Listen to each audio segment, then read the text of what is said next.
तो यूपीटीटी की परीक्षा में प्रश्न पूछा गया कि प्रथम 5 धन ऋण अभाज्य संख्याओं का योग आपको बताना है।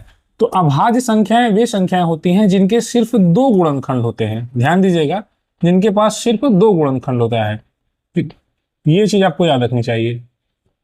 जैसे हमने लिख दिया 4, तो आप कहेंगे 4 के गुणनखंड तो 1 भी है, 2 भी है और 4 भी है, तो 3 गुणनखंड है, तो 4 एक अभाज्य संख्या नहीं होगी।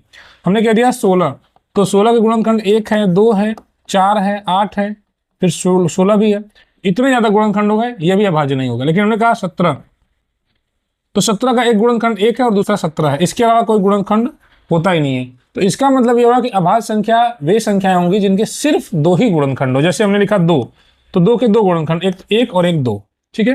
जैसे हमने लिखा 1, तो 1 के गुणनखंडों की संख्या सिर्फ 1 ही है, इसलिए यह भी अभाज्य संख्या नहीं होगा, अभाज्य संख्या 2 होगी। तो प्रथम 5, तो 2 पहले हो गई, फिर 3 हो गई, फिर 5 हो गया, फिर 7 हो गया, फिर उसके बाद 8, 9 तो है नहीं, फिर 10 भी नहीं, तो 11। ये प्रथम 5 अभाज्य संख्याएं आपको दिख रही हैं और इन्हीं का योग आपसे पूछा गया है। तो 11 7 18, 18 5 23, 23 3 26, 26 2 28। इस प्रकार से आपने 28 हल कर दिया, जो कि विकल्प संख्या सी में दिया गया है। टीईटी की तैयारी कर रहे हैं तो इस चैनल को सब्सक्राइब करें। धन्यवाद।